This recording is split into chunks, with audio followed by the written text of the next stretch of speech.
कल जो हम कर रहे थे इलस्ट्रेशन उसी को कंटिन्यू करते हैं। ओपनिंग एंट्री क्लियर हो गई थी। यस आपकी असेट्स को डेबिट करना है, लाइबिलिटीज को क्रेडिट करना है, बैलेंसिंग फिगर आपकी कैपिटल आ जाएगी। ठीक है। देन अप्रैल 2 को जो कह रहा था कि कैलाश ने से हमने सामान खरीदा 20,000 का, ट्रेड डिस्काउंट 10%। ट्रेड डिस्काउंट को हम बुक्स में शो नहीं करते अलग से एंट्री के रूप में, तो हम डायरेक्ट हमारी परचेज दिखाएंगे 18,000 की, और कैश डिस्काउंट रिसीव किया उसने 2%। कैश डिस्काउंट सिर्फ उतने अमाउंट पे मिलेगा जितना उसने कैश पे किया है। तो 60% कैश पे किया है तो कैश डिस्काउंट उसे मिलेगा 10,800 रुपए के ऊपर। फिर कहते हैं कि एक्स को हमने सामान सेल किया। जब आपने एक्स को सामान सेल किया तो आपकी सेल वाली एंट्री हो जाएगी एक्स टू सेल्स अकाउंट 9,000। फिर एक्स से रिसीव किया आपने 14,800। देखो 9,000 का आप सामान बेचा है, 6,000 पहले के ड्यू थे, 15,000 रिसीव किए 14,800। तो cash account debit, discount allowed account debit to X account 14,800, 200 और 15,000। फिर कहते हैं cash deposited into bank, bank account debit to cash account 10,000। फिर कहते हैं received cheque from Y for 7,850 in full settlement of his account. 8,000 के बदले में वाई से रिसीव हुए 7,850 रुपए। एंट्री हो जाएगी bank account debit 7,850, discount allowed 150 to Y 8,000। ठीक है, यहां तक हम कल डिस्कस कर चुके हैं। देन कहते हैं received a cheque from Z 2,000। अब कह रहे हैं कि मुझे जेड से चेक रिसीव हुआ है, लेकिन मैंने सेम डे में चेक डिपॉजिट नहीं किया है। एंट्री क्या हो जाएगी? Cheque in hand account debit 2,002 डेड। ठीक है, चेक रिसीव्ड। देन कहता है जो चेक आपने जेड से रिसीव किया है, अब वो चेक आपने 12 तारीख को बैंक में डिपॉजिट किया। 12 तारीख को बैंक में डिपॉजिट किया। देखो तो एंट्री क्या हो जाएगी? Bank account debit 2,002। जेड नहीं होगा, क्या होगा? टू चेक इन हैंड, क्योंकि जेड को आप पहले ही क्रेडिट कर चुके हो। ठीक है।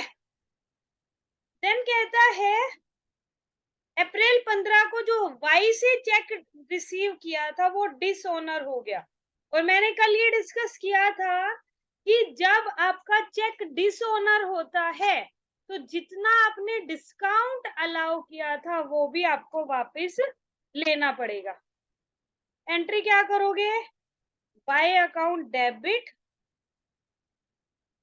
टू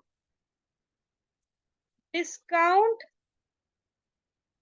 ठीक है, सॉरी, टू बैंक और to discount allow, reverse entry कर दो।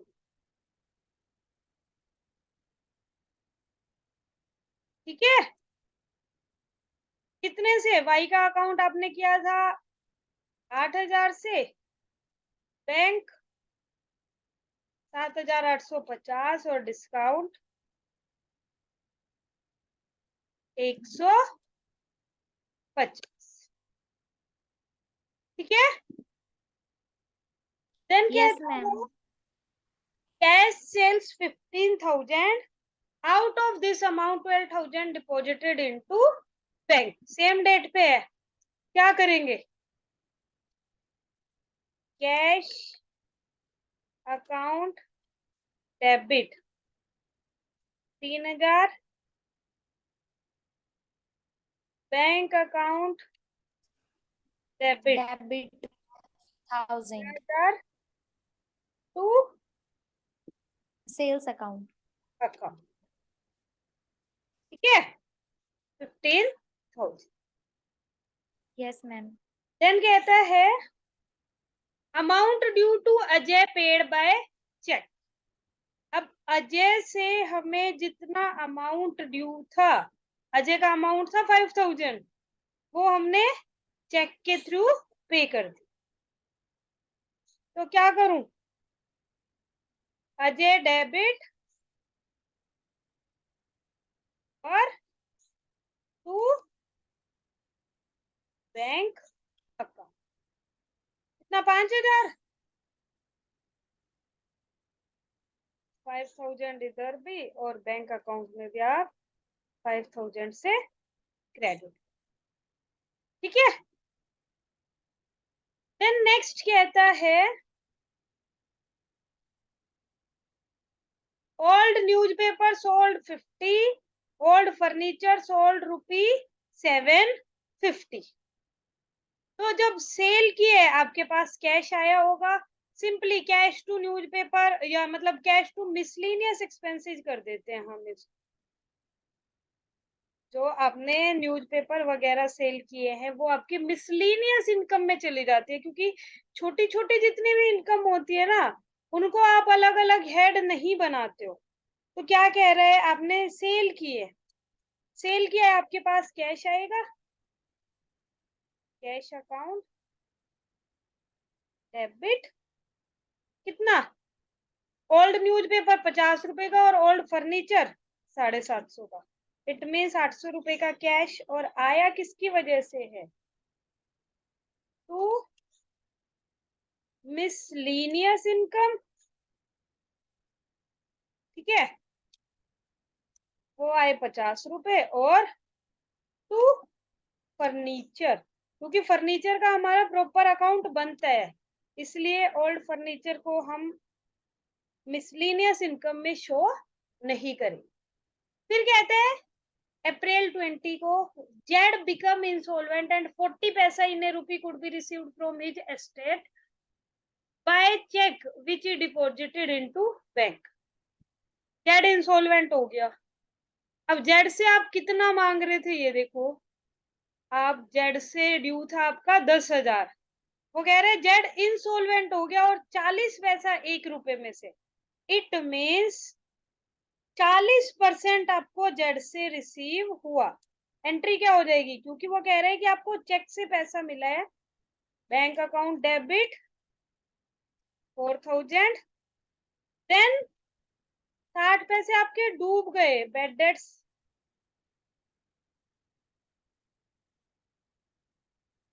डेबिट 6000 और टू जेड 10,000। ठीक है। देन कहते हैं purchase goods from Gopal and paid by cheque 8,000। Clearly बोल रखा है गुड्स गोपाल से परचेज की और आपने हाथों हाथ उसकी पेमेंट कर दी चेक्स। एंट्री क्या हो जाएगी? परचेज अकाउंट डेबिट कितने की? 8,000 और टू क्या होगा? Bank account.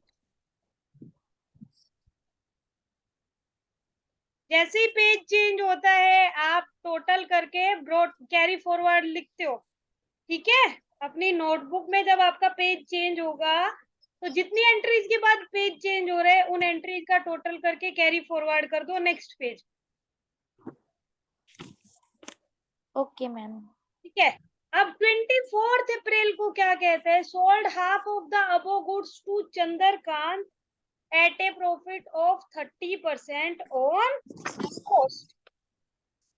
मैंने सामान परचेज किया 8,000 का, वो कहते हैं कि मैंने आधा सामान चंद्रकांत को बेच दिया। तो चंद्रकांत अकाउंट डेबिट, आधा सामान 8,000 का, आधा कितना हुआ? 4,000। और वो कह रहे हैं 4,000 Yes, का ma'am. सामान में 30% प्रॉफिट पे बेचे। 4,000 का 30% 1,200 रुपए।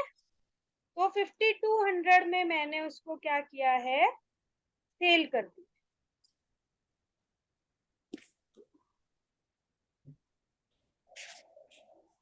है।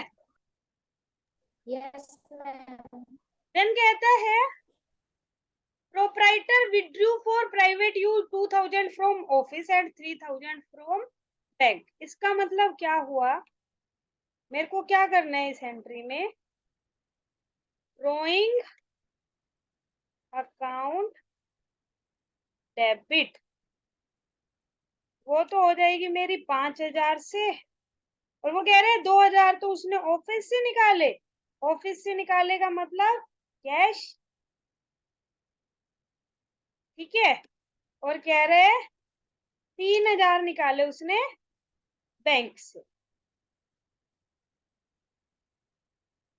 क्लियर है। देन कहते हैं paid salary to Motilal by cheque Yes, 2000 and paid rent by cheque 1500, और दोनों सेम डेट की एंट्री है, ठीक है। तो हम क्या करें, सेम डेट में दोनों को मर्ज करके कर दूं, सैलरी अकाउंट डेबिट, क्योंकि यहाँ पे मोतीलाल नहीं लिखा जाएगा, हमने मोतीलाल को सैलरी दी है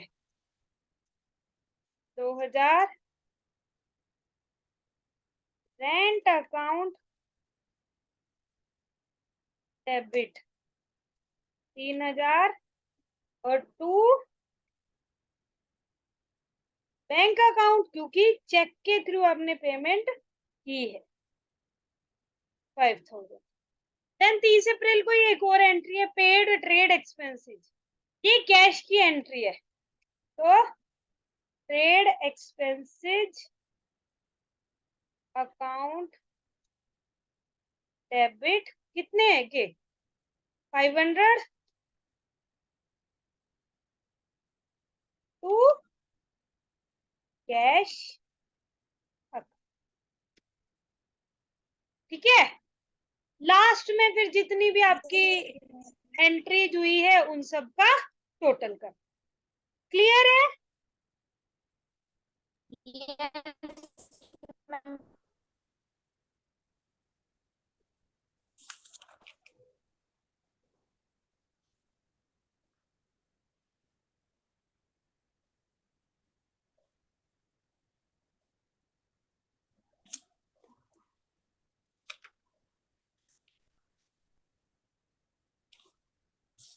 वर्किंग नोट आपको प्रॉपर बनाना है, ठीक है।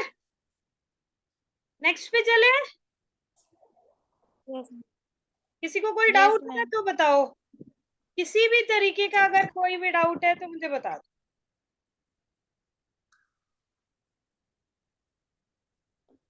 No, ma'am.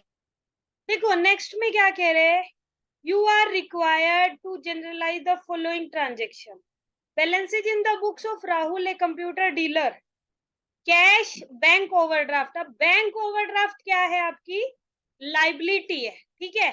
डेटर आपकी असेट है, बिल्डिंग आपकी असेट है, कंप्यूटर आपकी असेट है। और फिर क्या कह रहे हैं, on the same day he sold a computer the book value of which was 2000 for 19000 sorry 1950। देखो बहुत छोटा सा क्वेश्चन है, सिर्फ क्यों दे रखा है ये, यहाँ पे आपको असेट और लाइबिलिटी दोनों चीजें मिक्स करके दी हुई है। एंट्री क्या होगी, देखो ओपनिंग एंट्री है, ऑब्वियस सी बात है ओपनिंग एंट्री आपकी अप्रैल 1 को होगी। क्या एंट्री होगी सबसे पहले, कैश अकाउंट डेबिट, ठीक है, कितना दे रखा है 500 रुपए। बैंक ओवरड्राफ्ट आपकी लाइबिलिटी होती है। फिर डेटर्स दे रखे हैं 7000 रुपए की, डेटर्स अकाउंट डेबिट 7000।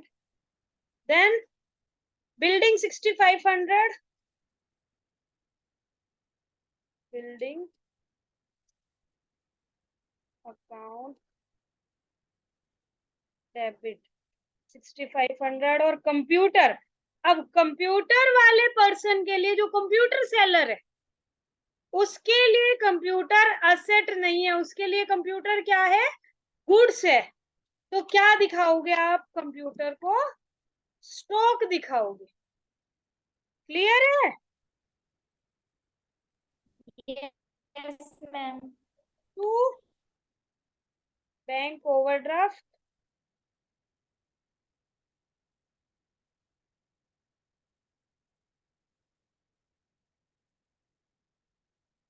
₹1000 से, और बैलेंसिंग फिगर क्या आ जाएगा? कैपिटल।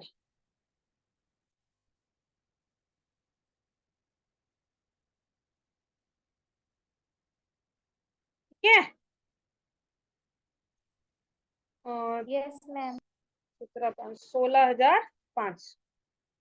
अब आगे कहते हैं उसी दिन क्या किया उसने? ₹2000 का कंप्यूटर सेल कर दिया 1950 में। अब देखो यहाँ पे कंफ्यूजन होती है। जनरली हम कंप्यूटर को एक असेट लेकर के चलते हैं। अगर कंप्यूटर आपका एसेट होता तो एंट्री होती क्या? Cash account debit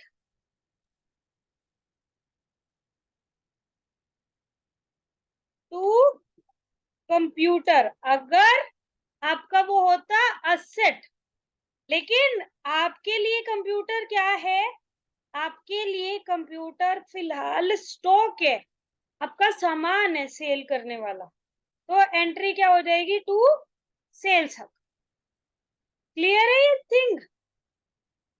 Yes, ma'am. ठीक है?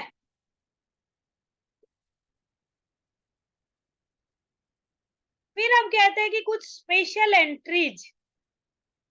अब देखो इस सम में एक चीज और है कि 2000 का सामान मैंने 1950 में बेचा, तो अभी मुझे प्रॉफिट या लॉस से कोई लेना देना नहीं है। अभी मुझे सिंपल एक जर्नल एंट्री करनी थी कि मैंने कितने का सामान कितने में बेचा है। ठीक है? मतलब कितने सामान कितने में सेल किया है, प्रॉफिट हुआ है या लॉस हुआ है, उसकी एंट्री हम आगे करें।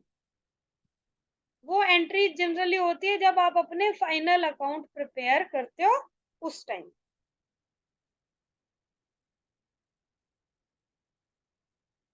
नेक्स्ट कहता है सम स्पेशल एंट्रीज। कल हमने टॉपिक डिस्कस किया था बैड डेट्स। बैड डेट्स का मतलब क्या होता है कि कोई पर्सन है वो इंसॉल्वेंट हो गया है या किसी भी रीजन से उसने आपका पैसा पे करने से मना कर दिया है। तो उस टाइम पे आप क्या करते हो? कस्टमर का अकाउंट क्रेडिट कर देते हो और बैड डेट के अकाउंट को डेबिट कर देते हो कि भाई ये पैसा डूब चुका है, हमारे लिए लॉस हो चुका है। पर कई बार क्या होता है, कई बार वो जो कस्टमर है वो अपनी रेपुटेशन के चक्कर में या गुडविल के चक्कर में या किसी भी रीजन से आपका वो पैसा कुछ टाइम के पास बाद वापस कर देता है।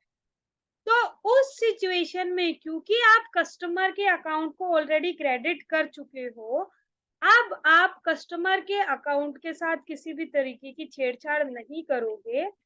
तो एंट्री कैसे होगी? एंट्री होगी आपकी, देखो आपके पास कैश आ रहा है, कैश या बैंक जो भी आ रहा है, और आ किसकी वजह से रहा है? जो पैसा आपका डूब गया था, जो बैड डेट्स हो गए थे, वो आपके क्या हो गए? रिकवर। तो एंट्री क्या हो जाएगी? Cash account debit to bad debts recovered account.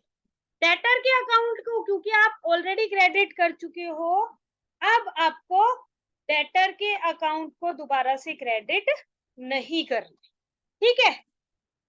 Then कहते हैं आउटस्टैंडिंग एक्सपेंसेस। हर बिजनेस एंटरप्राइज में ये बहुत कॉमन होता है कि कुछ एक्सपेंसेस ऐसे होते हैं जो अभी तक भी आपने पे नहीं किए, किसी भी रीजन से हो सकता है। और ऐसे एक्सपेंसेस जो आपके ड्यू हो चुके हैं, ड्यू होने का मतलब जिनका बेनिफिट आप उठा चुके हो, वो एक्सपेंसेस आपके आउटस्टैंडिंग एक्सपेंसेस बन जाते हैं। जिनका बेनिफिट उठा चुके हो लेकिन आपने उनकी पेमेंट अभी तक नहीं की, यानी ये एक्सपेंसेस ऐसे हैं जो करंट ईयर में पे हो जाने चाहिए थे लेकिन वो अभी तक पे नहीं हुए। जैसे एम्प्लॉइज है, कई बार होते हैं ना 6-6 महीने की सैलरी उनकी पेंडिंग होती है, तो वो जो पेंडिंग सैलरी है वो आपकी आउटस्टैंडिंग सैलरी होती है।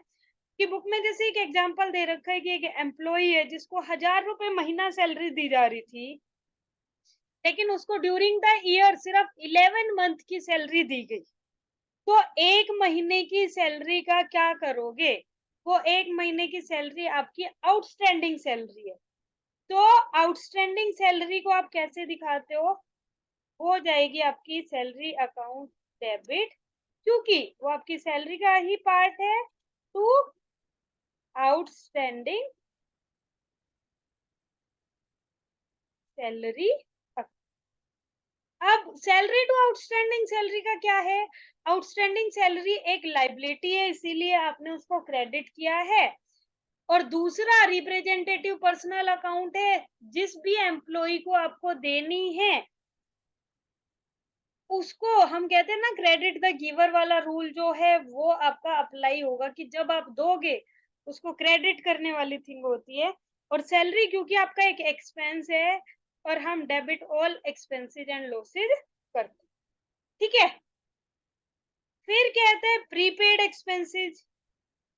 अब कई बार कुछ एक्सपेंसेस ऐसे भी होते हैं जो आपके नेक्स्ट ईयर से रिलेटेड होते हैं, जिनको आप एडवांस में करंट ईयर में ही पे कर देते हैं। ऐसे एक्सपेंसेस को बोला जाता है प्रीपेड एक्सपेंसेस। सिंपल से एग्जांपल देती हूँ। आपकी क्लास में कुछ एक बच्चों ने पूरे साल की फी अप्रैल में ही सबमिट कर दी होगी, या 6 महीने की फी अप्रैल में ही सबमिट कर दी होगी। तो यस मैम। भाई अप्रैल की फीस ही तो अभी तक ड्यू हुई है, बाकी का तो आपने अभी तक उसको बेनिफिट दिया ही नहीं है, अभी मिलना है। तो बाकी की जो जितनी आपने एडवांस में सैलरी पे की है, सॉरी जो एडवांस में फीस पे की है, वो आपकी क्या है? प्रीपेड एक्सपेंस है। उनका बेनिफिट आपको नेक्स्ट टाइम पीरियड में, जो नेक्स्ट मंथ आएंगे, उनमें रिसीव होना है। इसी तरीके से एक और एग्जांपल अगर मैं कहूँ, कई बार होता है मोबाइल रिचार्ज आप पूरे एक महीने का सॉरी पूरे एक साल का करा लेते हो, या टीवी का जो सेट टॉप बॉक्स का रिचार्ज है कि अगर हम एक साल का कराए तो कितना डिस्काउंट मिलेगा, या 2 का कराए तो कितना डिस्काउंट मिलेगा। वो जितने भी एग्जाम्पल है वो सारे आपके प्रीपेड एक्सपेंसेस के एग्जाम्पल होते हैं। देखो जैसे क्या कह रहे हैं, मान लो आपका इंश्योरेंस प्रीमियम था, आपने 1 जुलाई को आपकी प्रीमियम की डेट थी, आपने 1 जुलाई से पूरे एक साल का भर दिया। ठीक है, अब आपके ईयर्स क्लोज होते हैं 31 मार्च को। इट मीन्स 31 मार्च के बाद का जो टाइम पीरियड है, अप्रैल मई और जून, वो 3 महीने का आपने पहले ही एडवांस में इंश्योरेंस पे कर दिया है। तो उसकी एंट्री क्या होगी? उसकी एंट्री हो जाएगी, देखो जिस टाइम आपने इंश्योरेंस पे किया होगा आपकी एंट्री क्या हुई होगी? प्रीपेड इंश्योरेंस अकाउंट या insurance premium account. Insurance premium account debit to cash account. ठीक है, अब जब वो प्रीपेड है, जितना आपने एडवांस में पे किया है, उसको क्या करोगे? प्रीपेड इंश्योरेंस आपकी एक असेट होती है, तो प्रीपेड इंश्योरेंस अकाउंट डेबिट और टू इंश्योरेंस प्रीमियम। ठीक है, जैसे 1200 रुपए का है और आपने 3 महीने का एडवांस में पे कर रखा है, तो वो जो 300 रुपए है, अब कहोगे मैडम ये 1200 रुपए और 300 रुपए, मान लो देखो एक एग्जांपल देती हूँ। आपने आज डेट हुई है, चलो 1 जुलाई मानते हैं, 1 जुलाई 2023 को आपने पूरे एक साल के लिए 1200 रुपए इंश्योरेंस प्रीमियम पे करते। इट मीन्स अब नेक्स्ट प्रीमियम कब पे करना है आपको? 1 जुलाई 2024 को।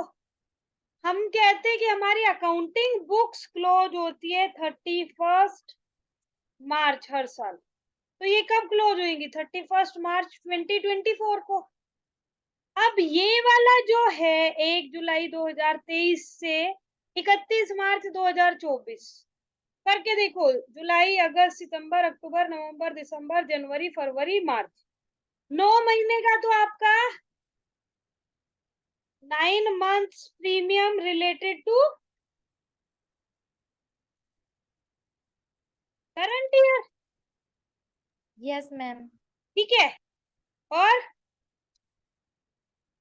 3 months related to next year. तो मैं इस साल की बुक्स में सिर्फ उस 9 महीने की एंट्री करना चाहती हूँ। क्या करूं? अब देखो, अब कहोगे मैडम ये 1200 रुपए थे, 1200 रुपए मैंने भरे 12 महीने के, तो एक महीने का कितना हुआ? 1200 डिवाइडेड बाय 12, 100 रुपए। 9 महीने का कितना होगा? 900। और 3 महीने का कितना होगा? 300। ठीक है। तो जिस टाइम पे मैंने भरे थे उस टाइम पे तो मैंने भरे 1200। अब इन 1200 में से 900 का तो मैं बेनिफिट ले चुकी हूँ, बचे हुए 300 मेरे नेक्स्ट ईयर से रिलेटेड। क्लियर है ये पूरा? Okay ma'am. Yes ma'am. ठीक है। फिर कहते हैं डेप्रिसिएशन। डेप्रिसिएशन क्या होता है? सुनी है कभी टर्म? सुनी है डेप्रिसिएशन? यस मैम, जिसमें मैम लॉस होता है उसको ही डेप्रिसिएशन कहते हैं। नहीं, लॉस नहीं होता प्रॉपर तरीके। मतलब मैम जो भी अमाउंट होता है उसके अंदर डिक्रीज घर हो वाले एक जाता चीज है। बोलते हैं, घर वाले एक लाइन बोलते हैं, रखी रखी भी चीज खराब ही होगी, है ना? कहते हैं ना कई बार, यस मैम। पड़ी पड़ी भी चीज खराब हो जाती है, या रखी रखी चीज भी पुरानी होती है, खराब होती है। तो वो जो डेप्रिसिएशन है वो क्या है? वो यही चीज है कि कोई भी असेट है उसके परमानेंट या रेगुलर यूज से, या टाइम के, मतलब भाई टाइम के साथ साथ उसमें कोई टूट फूट आ जाती है, उस वजह से उस असेट की वैल्यू में जो डिक्लाइन आता है, जो डिक्रीमेंट होता है, वो आपका डेप्रिसिएशन होता है। एक सिंपल एग्जांपल देती हूँ। नई गाड़ी लेने जाओ, आपको मान लो 5 लाख रुपए में मिलती, तुमने चाहे एक दिन भी वो गाड़ी नहीं चलाई है, सिर्फ तुम शोरूम से निकाल के लाए, 1 महीने बाद उस गाड़ी को सेल करने जाओगे, क्या आपकी वापस से 5 लाख में बिक जाएगी? नहीं बिकेगी। No ma'am. क्यों? क्योंकि मैम उसकी वैल्यू बढ़ चुकी होगी। बढ़ चुकी होगी। बढ़ चुकी होगी घट नहीं, चुकी घट चुकी होगी। होगी। क्योंकि बेशक से आपने यूज नहीं की है, जब तक वो शोरूम में खड़ी थी, जब तक वो नई गाड़ी थी, जैसे ही वो शोरूम से बाहर आ गई, अब आप दोबारा सेल करोगे तो वो सेकंड हैंड बन जाती। ठीक है। इसलिए उसकी वैल्यू कम हो जाती है। तो डेप्रिसिएशन जो है वो जैसे आपका मोबाइल हो गया, कंप्यूटर हो गया, या कोई भी एसेट, जैसे जैसे आप यूज करते जाते हो उन एसेट की वैल्यू में कमी आती जाती है। उन्हें उस जितनी कमी आ रही है उसी वैल्यू को आप एक तरीके से डेप्रिसिएशन बोलते हैं। अब जो डेप्रिसिएशन है वो एक बिजनेस एक्सपेंस है, हालांकि आप उसको कैश में पे नहीं करते हो, फिर भी वो एक बिजनेस एक्सपेंस है। और डेप्रिसिएशन भी एक नॉमिनल अकाउंट है, इसीलिए। और नॉमिनल अकाउंट है क्यों? क्योंकि ये आपका लॉस को रिप्रेजेंट करते हैं, आपके एक्सपेंस को रिप्रेजेंट करते हैं, और इसीलिए आप डेबिट करते हैं। अब जैसे मान लो मोबाइल है, तुम्हारा मोबाइल 10,000 का है, 2 साल के बाद उसकी वैल्यू बचती है 5,000 बाई चांस, तो डेप्रिसिएशन कितना हुआ भाई? 2 साल में वैल्यू 5,000 रुपए कम हो गई ना। 5,000 रुपए डेप्रिसिएशन हो गया 2 सालों का। 1 साल का डेप्रिसिएशन कितना हुआ? 2500। कैसे हुआ? 5,000 डिवाइड बाय 2 कर दिया मैंने। ठीक है, 2 साल के बाद या जनरली 3 साल के बाद हम मोबाइल चेंज कर ही लेते, तो जितनी आपकी वैल्यू कम हुई वो आपका डेप्रिसिएशन। डेप्रिसिएशन से हमेशा आपकी असेट की वैल्यू क्या होती है? कम होती है। तो एंट्री क्या हो जाएगी? डेप्रिसिएशन अकाउंट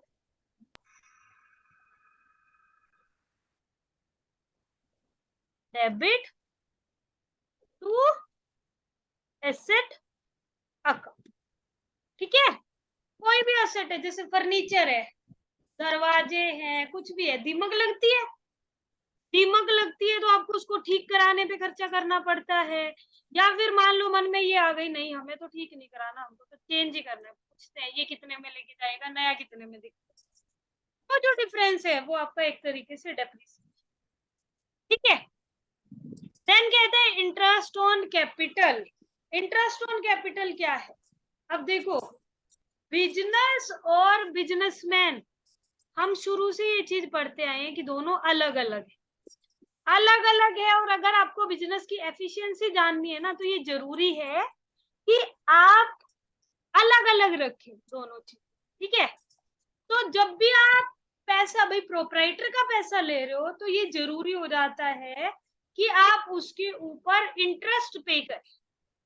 ठीक है, इंटरेस्ट पे करें ताकि ये पता चल जाए कि भाई अगर हम बाहर से भी पैसा उठाते तो भी तो हमको इतना इंटरेस्ट पे करना पड़ता, तो प्रोपराइटर की कैपिटल के ऊपर हम इतना इंटरेस्ट पे करते, सो दैट ये पता चल सके कि इंटरेस्ट पे करने के बाद आपको कितना प्रॉफिट बचे। अब इंटरेस्ट ऑन कैपिटल जो है बिजनेस के पॉइंट ऑफ व्यू से क्या है? लॉस है। ठीक है, तो लॉस है तो हम एंट्री क्या करते हैं? Interest on capital account debit और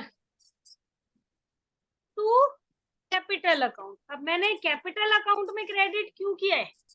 क्योंकि कैपिटल अकाउंट हमारा एक तरीके का प्रोपराइटर का अकाउंट है, एक तरीके से हमारी लाइबिलिटी है। इंटरेस्ट ऑन कैपिटल जितना भी है वो आप कैपिटल के अंदर ऐड करते हो। जब प्रोपराइटर की कैपिटल बढ़ती है तो वो कैपिटल अकाउंट में क्रेडिट हो जाता। ठीक है, क्लियर है ये point? Yes ma'am. Then next कहते हैं इंटरेस्ट ऑन ड्रॉइंग्स। ड्रॉइंग्स क्या है? अब देखो, जैसे जब हम कैपिटल के ऊपर इंटरेस्ट पे करते हैं तो बिजनेस भी तो ये चाहते हैं ना कि अगर प्रोपराइटर ने बिजनेस में से कुछ निकाला है तो प्रोपराइटर भी उस पर इंटरेस्ट पे करे। तो वो क्या होगा फिर? Drawings account debit to interest on drawings.